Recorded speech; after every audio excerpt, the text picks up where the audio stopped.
شروع اللہ کے نام سے جو بڑا مہربان نہایت رحم والا ہے۔ الف لام را، یہ خدا کی کتاب اور قرآن روشن کی آیتیں ہیں۔ کسی وقت کافر لوگ آرزو کریں گے کہ اے کاش وہ مسلمان ہوتے۔ اے محمد صلی اللہ علیہ وآلہ وسلم، ان کو ان کے حال پر رہنے دو کہ کھا لیں اور فائدے اٹھا لیں، اور طول عمل ان کو دنیا میں مشغول کیے رہے۔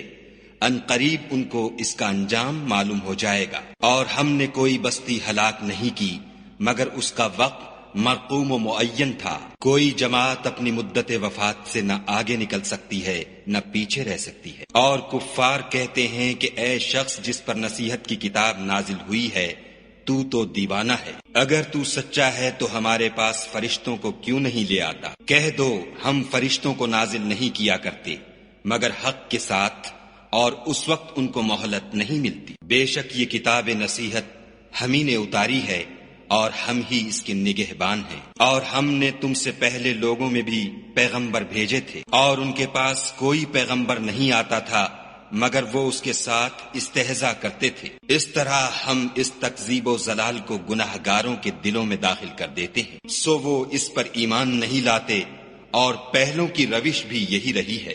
اور اگر ہم آسمان کا کوئی دروازہ ان پر کھول دیں اور وہ اس میں چڑھنے بھی لگیں تو بھی یہی کہیں گے کہ ہماری آنکھیں مخمور ہو گئی ہیں، بلکہ ہم پر جادو کر دیا گیا ہے۔ اور ہم ہی نے آسمان میں برج بنائے اور دیکھنے والوں کے لیے اس کو سجا دیا، اور ہر شیطان راندہ درگاہ سے اسے محفوظ کر دیا۔ ہاں اگر کوئی چوری سے سننا چاہے تو چمکتا ہوا انگارہ اس کے پیچھے لپکتا ہے۔ اور زمین کو بھی ہم ہی نے پھیلایا اور اس پر پہاڑ بنا کر رکھ دیے، اور اس میں ہر ایک سنجیدہ چیز اگائی۔ اور ہم ہی نے تمہارے لیے اور ان لوگوں کے لیے جن کو تم روزی نہیں دیتے اس میں معاش کے سامان پیدا کیے۔ اور ہمارے ہاں ہر چیز کے خزانے ہیں، اور ہم ان کو بمقدار مناسب اتارتے رہتے ہیں۔ اور ہم ہی ہوائیں چلاتے ہیں جو بادلوں کے پانی سے بھری ہوئی ہوتی ہیں، اور ہم ہی آسمان سے مے برساتے ہیں، اور ہم ہی تم کو اس کا پانی پلاتے ہیں، اور تم تو اس کا خزانہ نہیں رکھتے۔ اور ہم ہی حیات بخشتے اور ہم ہی موت دیتے ہیں، اور ہم ہی سب کے وارث مالک ہیں۔ اور جو لوگ تم میں پہلے گزر چکے ہیں ہم کو معلوم ہیں، اور جو پیچھے آنے والے ہیں وہ بھی ہم کو معلوم ہیں۔ اور تمہارا پروردگار قیامت کے دن ان سب کو جمع کرے گا، وہ بڑا دانا اور خبردار ہے۔ اور ہم نے انسان کو کھنکھناتے سڑے ہوئے گارے سے پیدا کیا ہے، اور جنوں کو اس سے بھی پہلے بے دھوئیں کی آگ سے پیدا کیا تھا۔ اور جب تمہارے پروردگار نے فرشتوں سے فرمایا کہ میں کھنکھناتے سڑے ہوئے گارے سے ایک بشر بنانے والا ہوں، جب اس کو صورت انسانیہ میں درست کر لوں اور اس میں اپنی بے بہا چیز یعنی روح پھونک دوں تو اس کے آگے سجدے میں گر پڑنا، تو فرشتے تو سب کے سب سجدے میں گر پڑے مگر شیطان کہ اس نے سجدہ کرنے والوں کے ساتھ ہونے سے انکار کیا۔ خدا نے فرمایا کہ ابلیس تجھے کیا ہوا ہے کہ تو سجدہ کرنے والوں میں شامل نہ ہوا؟ اس نے کہا میں ایسا نہیں ہوں کہ انسان کو جس کو تو نے کھنکھناتے سڑے ہوئے گارے سے بنایا ہے سجدہ کروں۔ خدا نے فرمایا یہاں سے نکل جا، تو مردود ہے، اور تجھ پر قیامت کے دن تک لعنت برسے گی۔ اس نے کہا کہ پروردگار مجھے اس دن تک مہلت دے جب لوگ مرنے کے بعد زندہ کیے جائیں گے۔ فرمایا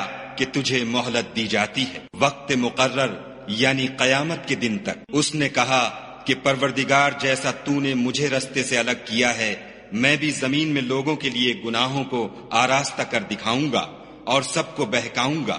ہاں ان میں جو تیرے مخلص بندے ہیں ان پر قابو چلنا مشکل ہے۔ خدا نے فرمایا کہ مجھ تک پہنچنے کا یہی سیدھا رستہ ہے۔ جو میرے مخلص بندے ہیں ان پر تجھے کچھ قدرت نہیں کہ ان کو گناہ میں ڈال سکے، ہاں بدراہوں میں سے جو تیرے پیچھے چل پڑے۔ اور ان سب کے وعدے کی جگہ جہنم ہے، اس کے 7 دروازے ہیں، ہر ایک دروازے کے لیے ان میں سے جماعتیں تقسیم کر دی گئی ہیں۔ جو متقی ہیں وہ باغوں اور چشموں میں ہوں گے، ان سے کہا جائے گا کہ ان میں سلامتی اور خاطر جمع سے داخل ہو جاؤ، اور ان کے دلوں میں جو کدورت ہوگی ان کو ہم نکال کر صاف کر دیں گے، گویا بھائی بھائی تختوں پر ایک دوسرے کے سامنے بیٹھے ہوئے ہیں، نہ ان کو وہاں کوئی تکلیف پہنچے گی اور نہ وہ وہاں سے نکالے جائیں گے۔ اے پیغمبر صلی اللہ علیہ وآلہ وسلم، میرے بندوں کو بتا دو کہ میں بڑا بخشنے والا اور مہربان ہوں، اور یہ کہ میرا عذاب بھی درد دینے والا عذاب ہے۔ اور ان کو ابراہیم کے مہمانوں کا احوال سنا دو۔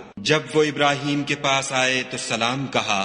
انہوں نے کہا کہ ہمیں تو تم سے ڈر لگتا ہے۔ انہوں نے کہا کہ ڈریے نہیں، ہم آپ کو ایک دانش مند لڑکے کی خوشخبری دیتے ہیں۔ وہ بولے کہ جب مجھے بڑھاپے نے آ پکڑا تو تم خوشخبری دینے لگے، اب کاہے کی خوشخبری دیتے ہو؟ انہوں نے کہا کہ ہم آپ کو سچی خوشخبری دیتے ہیں، آپ مایوس نہ ہوجیے۔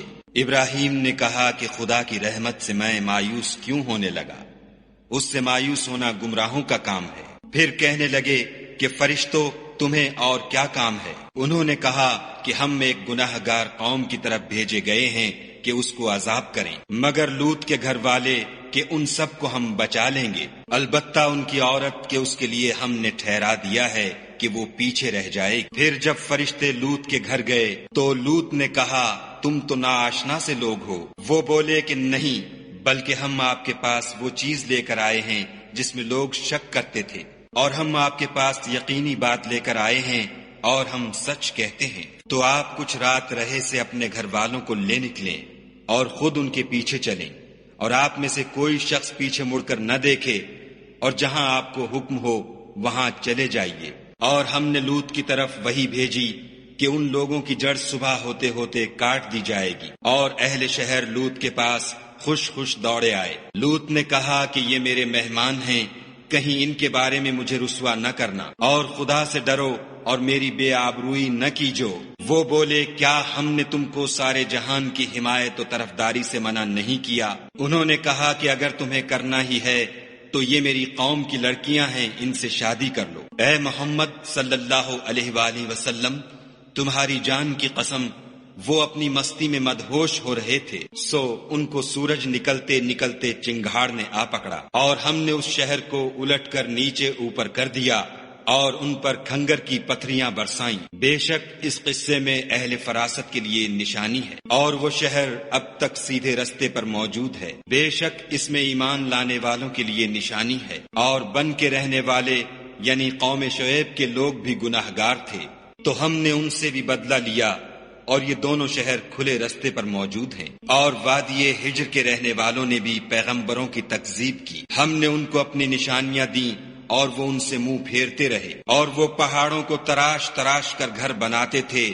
کہ امن و اطمینان سے رہیں گے، تو چیخ نے ان کو صبح ہوتے ہوتے آ پکڑا، اور جو کام وہ کرتے تھے وہ ان کے کچھ بھی کام نہ آئے۔ اور ہم نے آسمانوں اور زمین کو اور جو مخلوقات ان میں ہے اس کو تدبیر کے ساتھ پیدا کیا ہے، اور قیامت تو ضرور آ کر رہے گی، تو تم ان لوگوں سے اچھی طرح سے درگزر کرو۔ کچھ شک نہیں کہ تمہارا پروردگار ہی سب کچھ پیدا کرنے والا اور جاننے والا ہے۔ اور ہم نے تم کو 7 آیتیں جو نماز میں دہرا کر پڑھی جاتی ہیں، یعنی سورہ الحمد اور عظمت والا قرآن عطا فرمایا ہے، اور ہم نے کفار کی کئی جماعتوں کو جو فوائد دنیاوی سے متمتع کیا ہے، تم ان کی طرف رغبت سے آنکھ اٹھا کر نہ دیکھنا اور نہ ان کے حال پر تعصف کرنا، اور مومنوں سے خاطر اور تواضع سے پیش آنا، اور کہہ دو کہ میں تو اعلانیہ ڈر سنانے والا ہوں، اور ہم ان کفار پر اسی طرح عذاب نازل کریں گے جس طرح ان لوگوں پر نازل کیا